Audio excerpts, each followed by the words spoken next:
इस वाक़े के पूरे 1 महीने के बाद मुहर्रम मनाते हैं। ये वाक़या हुआ था 10 ज़िलहज को, जिसकी याद आप हर साल मनाते हैं। और मुहर्रम की याद 10 मुहर्रम को होती है। 10 ज़िलहज से 10 मुहर्रम 1 महीना। 2 यादगारें हैं और दोनों आपस में पै दर पै जुड़ी हुई हैं। ज़िलहज उसके बाद मुहर्रम। और ये यादगार है हज़रत इब्राहीम खलीलुल्लाह की, कि कुरान कहता है कि उन्होंने ख्वाब देखा, उस ख्वाब का जिक्र कुरान करता है।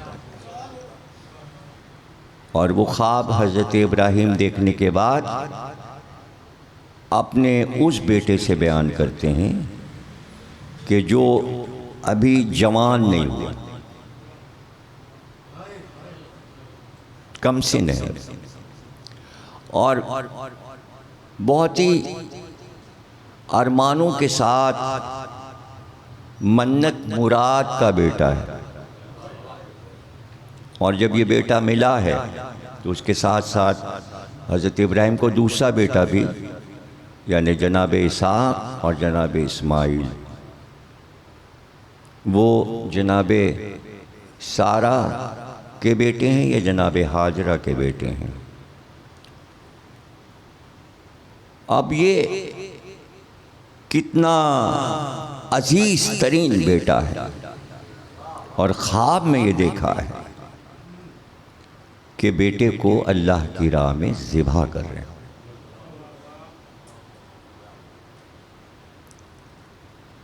बेटे से ख्वाब बयान किया कि मैंने ये ख्वाब देखा है। तो बेटे ने कहा, आप मुझे शाकिरीन में से पाएंगे, आप मुझे साबरीन में से पाएंगे, मैं सब्र करूँगा और आप अल्लाह के हुक्म पर अमल कीजिए। बेटा कहता है, ख्वाब मुसलसल 3 रातें देखी,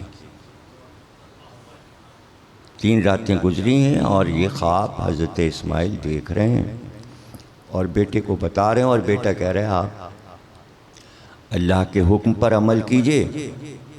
और वही की किस्मों में एक ये है कि मलक पुकार के कहे, एक किस्म वही की ये है, एक ये कि दिल में इल्हाम हो, और एक ये कि ख्वाब में दिखाया जाए। ये वही की 3 किस्में हैं और तीनों किस्मों की मिसालें कुरान में मौजूद हैं। तो हज़रत इब्राहीम ने ख्वाब देखा, गोया हज़रत इब्राहीम का ये ख्वाब वही खुदा है, वही हो रही है। और बेटे से कह रहे हैं और बेटा कह रहा है कि आप इस पे अमल कीजिए। अब ख्वाब में कुरान ने ये कहा है आयत में कि हज़रत इब्राहीम ने ये कहा कि मैं ज़िबा कर रहा हूँ, यानी मैंने ज़िबा नहीं कर दिया। ख्वाब कुल इतना है कि मैं ज़िबा कर रहा हूँ, यानी गले पर छुरी देखी है। ख्वाब में गर्दन अलग होते जिस्म से नहीं देखा, ये आपको जहन में रखना होगा, फिर पूरा वाक़या आपके समझ में आसानी से आ जाएगा। अब इब्राहीम ने ख्वाब देखा था, ख्वाब में कुल इतना देखा था कि बेटे को अल्लाह की राह में ज़िबा कर रहे हैं, गले पर छुरी है, ज़िबा हुए नहीं, बस इतना ख्वाब देखा है, ज़िबा कर रहे हैं। अब इब्राहीम ने इरादा किया कि मैं इस ख्वाब को मुकम्मल कर दूं जीती जागती ज़िंदगी में। नियत कर ली, नियत की। अब वो कुर्बानी जो ख्वाब में नज़र आई है और जो मुकम्मल नहीं हुई है, बल्कि कुर्बानी की शबी ख्वाब में बनी है।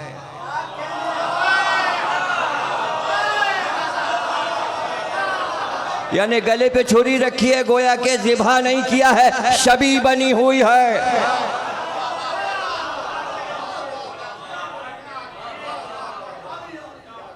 लेकिन वाह रे इब्राहिम खलील हैं, तो किस तरह इस ख्वाब की ताबीर को सजाने जा रहे हैं। अभी ताबीर सामने नहीं आई, लेकिन अल्लाह की बारगाह में जो ख्वाब देखा है उसे मुजस्सम करने जा रहे हैं। तो यहाँ से शुरू किया कि हाजरा से, ज़ौजा से कहा कि मैं इस्माइल को ले जाना चाहता हूँ, अपने साथ तैयार कर दो। माँ ने बेटे को तैयार किया। अब जाहिर है कि ये आयत में तफसील नहीं है, लेकिन मुफस्सिर जो लिखता है वो आपको बता रहा हूँ। माँ ने बेटे के सर में शाना किया, यानी बाल सुलझा दिए, संवार दिए, कुर्ता नया पहना दिया,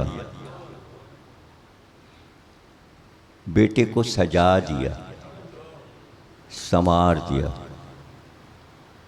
ये तो सब ख्वाब में नहीं देखा था ना।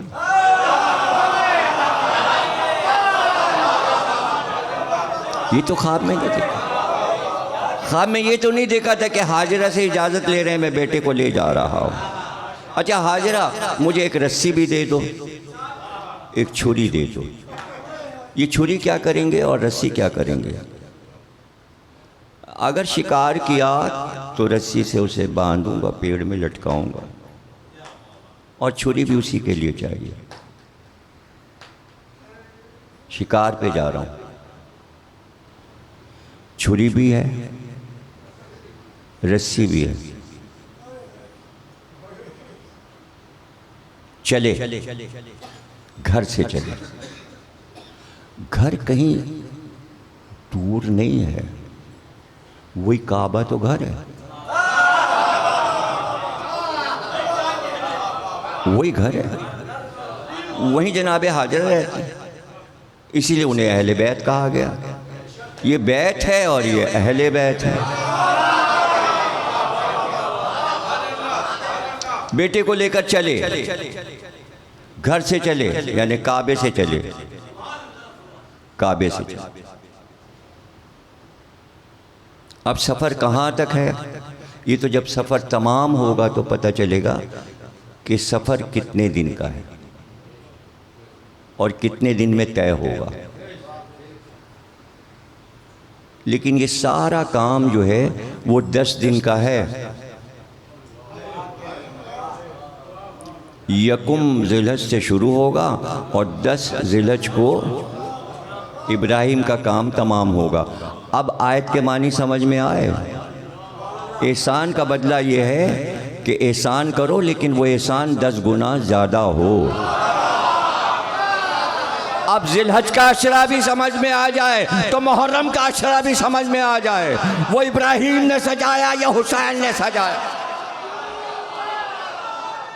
अब 10 रोज समझ में आ जाएं। एक ख्वाब देखा है, सजाया गया 10 दिन। बोल एंटरटेनमेंट के शोज देखने के लिए हमारे चैनल को सब्सक्राइब करें और बेल आइकन पर क्लिक करना ना भूलें।